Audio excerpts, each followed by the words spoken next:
Sleon Productions podcast, where we interview authors, speakers, and entrepreneurs. And today I have Melissa Roginski. She Rogo, is the Rogo. founder and president of RPC Strategies. Since 2004, colleagues and clients have described Melissa Rogozinski as a legal technology pioneer, marketing dynamo, business development expert, lead generation guru, and education and training innovator. She is a former litigation paralegal, legal technology sales executive, guest speakers with numerous paralegal schools and bar associations, LCLE presenter and trainer, serial entrepreneur, 2015 Alabama Launchpad small business grant competition semi-finalist, 2016 ACEDS eDiscovery Person of the Year nominee, and is published in LegalTech News and Marketing, the law firm. Rogo, welcome to the Sleon Productions podcast. You missed Rising Phoenix. You missed that my blood type is type A. That was quite a laundry list there, but thank you. I took it from your website and I was like, man, this is a really good biography. Let me read it out in your intro. Thank you. Thank you very much. Good to be here, St. Leon. Yeah, there you go. So Melissa, give us a brief introduction of yourself and your background as a legal marketing expert. Thank you. Thank you. So I've been in law for 28 years. As you said, I was a litigation paralegal for 11 years, and then I went back to school. So I've got a paralegal degree, and then I've got my undergrad in communications and marketing. And I went into sales with a legal technology company selling court reporting services, video and trial. Within a year, they were acquired by a fintech company who also acquired an eDiscovery company. And that was where I learned how to network with my own colleagues and cross-sell. And just one thing led to another. The laws were changing about technology. And I know now, I didn't realize it then, but I was kind of part of a pioneering group in the field that we call eDiscovery now, that also has spurred like data privacy, cybersecurity, AI now obviously is a big conversation right now. I mean, it's been around for a while, but it's got some new marketing, gumption behind it right now. And yeah, so 11 years ago, my mom and I were facing some pretty critical health issues, and it gave me a reason to pivot. And I went into business for myself. I had been doing some educational programs, and so I created the ESI Roundtable, and I started doing eDiscovery CLEs all over the country to second and third tier cities, because they weren't getting the resources that they needed. So there was a hole and I could fill it. And so that's how I got my start as an entrepreneur. One thing led to another. My mom and I were, battling our issues. Hers was terminal. And then, several years later, I had to finally take a sabbatical, take a couple years off. And I came back as RPC Strategies in 2019, because law firms and tech vendors started asking for help. They called me and asked, can you please help me do for my company what you did for the roundtable? And it was my DIY marketing. And I'm really more of a sales personality. And so I figured out how to make sales work for me, because I hate cold calling and I hate throwing spaghetti on the wall. And I don't want to waste my time. I just want to make money. So I figured out how to make marketing work for me, and it made my sales process easier. How did you get into like the legal aspect and like the legal industry? What got you into it? Yeah. I had a family member who was a lawyer and just had a lot of respect and admiration for him. And I remember I actually went to college on a music scholarship. You didn't know this about me. I'm classically trained, and I played French horn through junior high school, and college. And I actually I was going to major in English and go on to law school. And then when I realized how long it would take for me to go through school, I realized I didn't want to spend that kind of time. I also understood I did not want the liability that comes with being a lawyer. And so I chose a paralegal path. And so I got a paralegal degree, because I thought to myself, it'll take me a couple of years to get this, and I'll always have a job. It's a stable career, and I'll do this for a while. And then when I figure out what I want to do, I can go back to college and finish my undergrad. And that's what I ended up doing. Tell us about your story. I know that you're from Alabama. You're from Birmingham. I used to live in Birmingham. Obviously, there's lawyers in every town, every state. But Birmingham had a lot of good like legal culture, I would Mhm. say. What are your thoughts over the culture there when it comes to lawyers and legal industry? You know, I'm one of the few people that will actually proudly and truthfully say that I love lawyers. It's been my career for 28 years. But yeah, the legal community really is something very special. You know, with the time that I took a sabbatical, I spent a couple of years working in other industries. I worked in fintech. I worked for a couple of fintech companies. Great people, just but there's just something different about law and legal tech and law firms. There's a real strong sense of camaraderie. There's a real strong sense of um, belonging, of family. It's a really close community wherever you're at. And I certainly experienced that in Alabama. And when I launched the roundtable, you know, that's a long story, but when the concept of turning it into giving birth to the roundtable to begin with back in 2009, and then sitting down with some lawyers and judges at a table and coming up with this idea.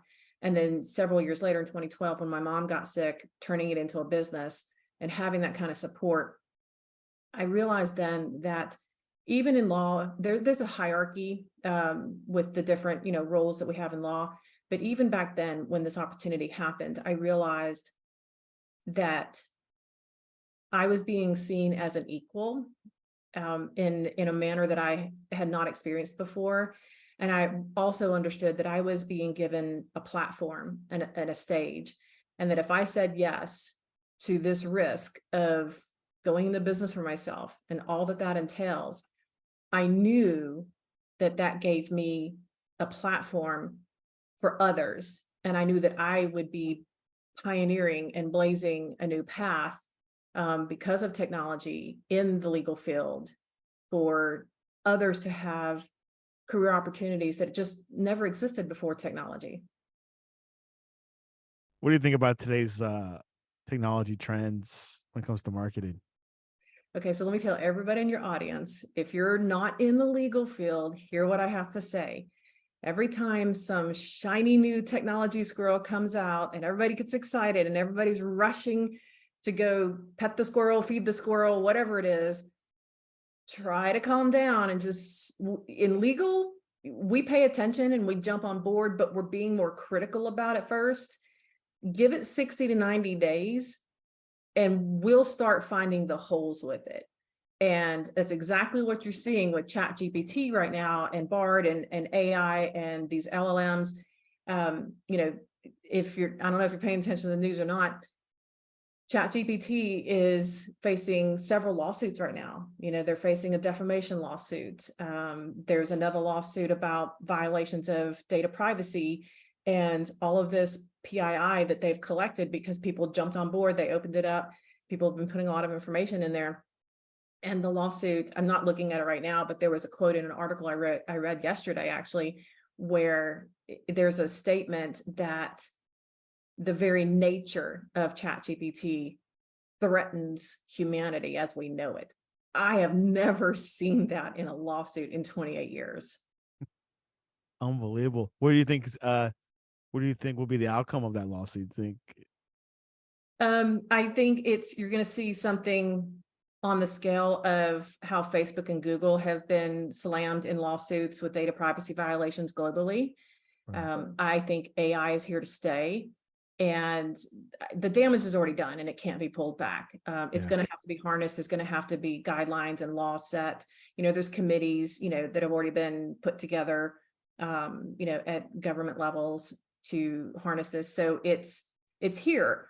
It can be a great tool. It really can. And I've used it a couple of times for my own work to test it out, to create an email campaign or some social media post, or, you know, but there's a lot of issues with it right now. So you just have to be really careful. One thing that I am seeing is a new job skill and a job title that's going to come out is going to be a prompt engineer. And there's already jobs out there for prompt engineering. So it's here to stay. It's a good tool, but we have to be very mindful of it and be careful what we're feeding it, but also watch that it doesn't start ingesting itself. There was another article out there about what happens when it ingests itself. And I posted it to LinkedIn, and one of my network connections made a comment that it sounded a little bit like inbreeding. So it's a trepidatious technology for sure. I can see, and one of the strong points of Chat GPT is writing content. I Mhm. don't know if lawyers will use Chat GPT to write their own briefs. So did you hear about the case in the Southern District of New York where a lawyer wrote a brief, and he used ChatGPT to do it. It quoted 6 cases that were completely hallucinated, and Oh, he submitted it. And yeah, it's a big deal. It has sent huge waves through the legal community. And this is the kind of thing that we watch out for. Like, it's, again, be careful of chasing shiny squirrels. you're absolutely right there. Yeah, that's something that I've noticed in Chat GPT. There is some errors. It's not perfect. Like, I was asking some type of sport question. It's like, no, this is wrong. This guy did not break this record, or this guy didn't do this and that. So it's definitely in the early process, but like you were saying, Rogo, it is here to stay. It's irreversible. But tell us about your company's name. How did you come up with it, and the Phoenix Rising? RPC Strategies stands for Rising Phoenix Consulting. And this is a story that I'm not sure you were prepared for when you asked the question. Um, so in 2012, my mom was diagnosed with Parkinson's, and she also had heart disease. And that was, I knew I was going to take some time off to kind of help, figure out what needed to happen with the situation. I'm the oldest child in the family. So I took some time off, but at the same time, I was diagnosed with fibroid tumors and eventually breast cancer. And so during that 2 years, I quit my job to help take care of my mom, but then these things happened with me, and that's what catapulted me into business for myself. And so, to make a long story short, from 2012 until now, there were several ups and downs between being in business, having health issues, battling cancer, my mom passing away, just, things that happened personally after that happened, and my life unraveling, leaving Alabama, everything I'd ever known for 36 years, and moving to Florida and starting a new life, knowing nobody, and, not having anything. And it got worse before it got better. And, going through an epic set of tragic events, not being able to control anything, and truly just losing absolutely everything: my health, my wealth, my ability to provide for myself. If you're familiar with the Bible, there's a story about Job. It was very similar to that. And Job, Joseph, and Abraham. So, and I went through all of that. And then just the slow rebuild and rebuilding my life and recovering from those things. And as when I had the round table, when I shut it down the first time after my mom had passed away, and I still was battling breast cancer, this was 2014. It was a really difficult decision for me to make. I made a name for myself, and it had meant something to a lot of people. I'm doing the roundtable programs in several cities. And I finally got to the place where I just was out of steam. I was not finished with my own cancer journey, and I had to take care of myself. And I definitely didn't have any money. Money was gone by then. If you've ever been an entrepreneur and started your own business, like, the journey, right? And so I put this email together, and I had a video of Dylan Thomas reading his poem, "Do Not Go Gentle Into That Good Night." He wrote that for his dad when his dad was dying, and his dad was ready to go, but Dylan Thomas was not ready to let him go. And so it's this very special poem about, Dylan just basically asking his father to fight, don't let go, right? Don't go let into this so easily. And it went along with the story of what my mom and I had been through, and how difficult it was for me to make this decision to shut down the round table, but I had to. It was time. And so I put this beautiful email together. I embedded the video. I sent it out to my entire database. And within 20 minutes, I had to walk away because I received hundreds of emails from people I never knew were following me or paying attention to what I had been doing. I had a massive following and did not realize that because I didn't necessarily see them at programs when we do programs. And I was in tears. The messages of support that were coming through, I was in complete tears. And a couple of the emails that came through made statements, "We hope to see the Phoenix rise again." And so years later, when I relaunched RPC Strategies, because like I said, some law firms and tech vendors started reaching out, I made the decision to name RPC Rising Phoenix Consulting in honor of my clients, to thank them for the support that they had given me during that time. The journey. The journey. That's amazing. I am the Phoenix. You are the Phoenix. They do. They call me a Phoenix. So that's what it is. That's where the name comes from. So now you moved to South Florida. As you mentioned before, tell us your journey down here and how is the landscape working with attorneys down here. Is this a PG audience? It could be PG-13 if you want. So after everything happened with my mom and me, and she'd passed away, and I finished my cancer journey about a year, and I relaunched the roundtable. I made a decision in 2016 because I had a lot of business in Florida. We were doing roundtables in Tampa, Orlando, and Miami. And after everything that happened, I just I thought it's time for me to have a new life, to have the life I want. And the opportunity to move to Florida, I chased a boy and that lasted for about a year, and we went our separate ways, and it was totally amicable, but, and he was a little bit younger, quite a bit younger, actually. So I became a cougar, but that's how I got to Florida. And I moved to Fort Lauderdale, spent a year there. And then I realized, just as my life was evolving and I was rebuilding and trying to go back to work as an employee, not realizing that God really had designed me to be an entrepreneur. And I had the opportunity to bounce around. So I thought, I have nothing holding me back. I have nothing tying me down. I can go explore. So I lived in Fort Lauderdale for a year. I lived in West Palm for a couple of years. I moved to Miami during the pandemic. And lived there for a year and experienced Miami. And I swear I am convinced that the Earth's axis pivots on Miami. It's the most amazing place, but 1 year was plenty enough. And then I ended up back in West Palm for a couple of years, focused on RPC, and I'm actually on my way back to Fort Lauderdale to settle in and plant some roots. Yeah, that's something. Like if you guys don't live in the Fort Lauderdale, I'm talking to the audience. Fort Lauderdale is right in the middle of Miami and West Palm, and I think what Melissa's doing is a great move because you're in the middle of everything. So can you tell us your services that you provide for your business? Yeah, so we focus strictly on B2B, and we provide marketing and sales consulting services. So and it's very much an organic approach because B2B is a long sales cycle, but it's marketing from, doing an audit of, first of all, your tech stack, your buyer personas, writing out buyer personas for you, because marketing and sales is not about you. It's not about your features and benefits. It's about who is your target buyer. Do you know who they are? Do you know what their business goals are, what their pain points are, and what's standing in the way of them accomplishing their goals.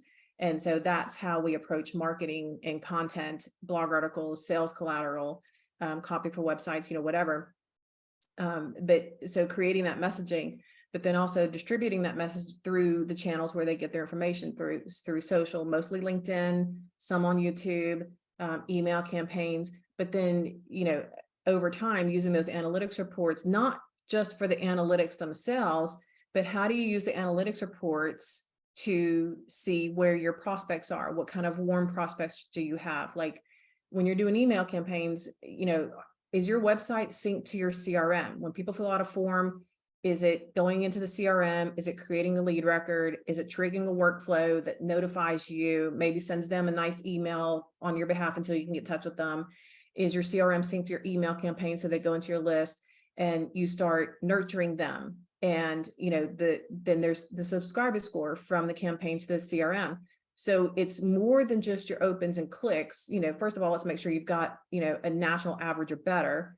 But after 2 or 3 months, you should start looking beyond opens and clicks at scoring systems to see who's really engaging more often, and then start looking through those and identifying what those relationships are, and are there prospecting opportunities there? And if so, what are, which campaigns are they opening? What are they interested in? What are they reading that you're sending out? So it informs your sales team, how to reach out. So it's not a cold, and then beyond that, we do coaching on sales process, setting up the CRM the correct way, deal flow, things like that. We produce events. So it's very organic. But it's from your tech stack all the way through to your sales process.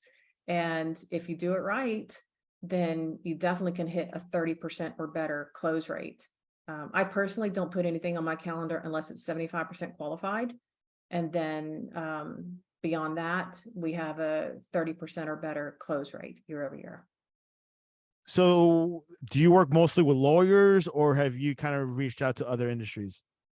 So I'm really just in law right now, and most of our clients are legal technology vendors. I mean, we do occasionally have companies and technology companies outside of legal, but like I said, the framework that we have is a B2B framework, and I'm really selective to make sure that it's something we're looking for. We love working with startups. It's a hard road for both sides, but we love working with startups. It's really fun to help build that and to help see some of their successes and what have you. But I'm really good about qualifying, but we're also looking for technologies that are not cookie cutter. We're looking for technologies that really do have a differentiator and are making a difference in the market, in the industry that they're trying to serve. And it's really fun to be a part of that journey with them. No, that's great. I think working, because I also work with attorneys as well, and I don't know about you, but it feels like they have a budget to work with. Law firms, law Yeah. firms, legal tech, and we're actually starting to work with investors now too, venture capital. So, and there's definitely a difference in the investment levels in venture capital and private equity. Over 23, cash flow is flush and almost free for the last couple of years, but VC has really tightened down. And, there's a big conversation about where are these companies going to get money and capital from? Well, if the capital from investments has dried up, you have to actually sell your product or sell your service. So, but yeah, we, law firms, legal tech, they've all got budgets. It's just a matter of how much to allocate, what are your goals, what's the purpose, and what are the realistic expectations, because B2C marketing is very different from B2B marketing, and the way that you communicate, the amount of budget you spend on B2C is often a lot larger than B2B, but the sales cycle for B2B is longer too. So it's really working with prospects and clients to help them understand the realistic expectations, because you can get down the road, and if they're not seeing things I think they should, that's a awkward conversation to have. But what is marketing's purpose? What is sales purpose? What kind of leads are both of them are supposed to be generating leads. Marketing's more about brand awareness and building trust and reputation, and there's lead generation there from engagement and things like that, but they may not necessarily be revenue generating leads. Sales is responsible for producing revenue generating leads, but you've got to make sure that both marketing and sales are communicating, so that they both understand who the buyer is, what the goals are, and how to frame the messaging so that they're both speaking the same message, whether it's through the marketing channels or through the sales follow-ups. One thing that you like you were saying, you really look at the analytics, where are things trending, and I think it's very important that those small little details, hey, yes, we should go in that direction because the data says it. So Right. that's very key. Yeah. Yeah, go ahead. How is that going to feed sales? Yeah. And like I said earlier, it's not just about opens and clicks. It's What's that scoring system? How is that going to feed sales? Everything that we're doing in marketing should be building that pathway to sales for the sales team. And you can back it up, show the lawyer. Lawyer loves to see the results. Hey, here's the charts. Where did you get that drive from?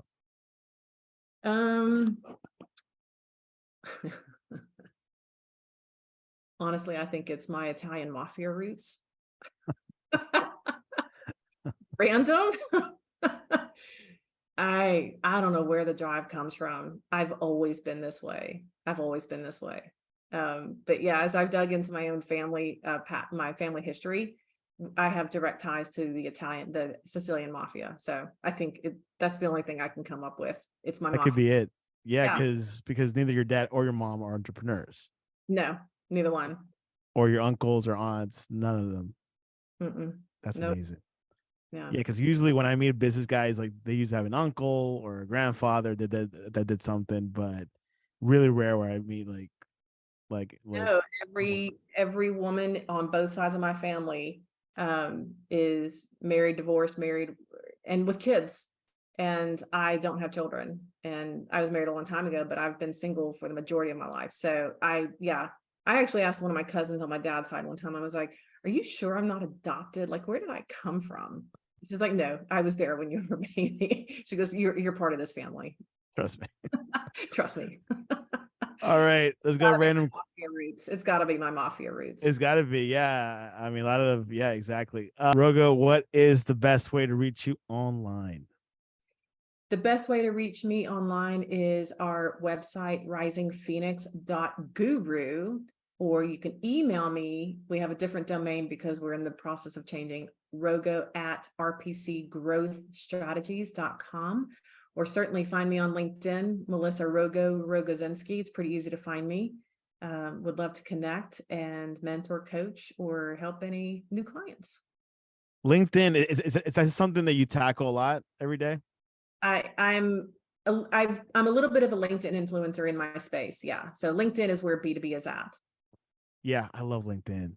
It's more important than Facebook or perhaps Instagram. I mean, there's some argument with that one, but I like LinkedIn because I feel like people are still camaraderie and they're developing relationships and stuff there, but I feel like it's more thought leadership, more knowledge based. People are, making a name for themselves, putting out good content, but they're also sharing good content with others. And it's LinkedIn is a fantastic source, I think, for some good educational material or the content that businesses are, facing.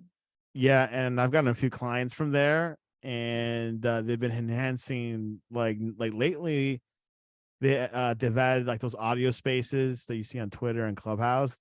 They've been adding that lately, and something to definitely explore. It's like a digital networking meeting, I call it. LinkedIn is really good too, like for companies or people who don't maybe have their own website. You can write good content and you can post blog articles to your own profile. And so I did that for a long time before I ever had a website. And now I've got probably 40 something blog articles up there too. But it's just a tremendous resource to promote yourself as a business professional. And that's what it is. It's a business professionals platform. It's not just, who you're hanging out with on the weekend social platform. But there's also a lot of camaraderie there. And I find a lot of business professionals really support each other. Like, the ups and downs of the employment market, I'll see something in somebody else's thread that somebody's looking for a job and go post it on my own feed, just for exposure. And I see people doing things like that to, really help each other out. So LinkedIn's where it's at if you're a business professional. There you have it. Go to risingphoenix.guru. My first time I see that domain, then I know that existed. I should tell a few of my clients that they probably buy it. And look up, you can search Rogo on LinkedIn and you can find Melissa like right off the bat. I'm there. So come connect with me. Well, there you have it. Melissa, I appreciate you coming on to the Sleon Productions podcast. St. Leon, it was a delight and a pleasure. And I'm so, so happy to reconnect with you. And certainly when I move back to Fort Lauderdale, getting together a little bit more frequently would be great.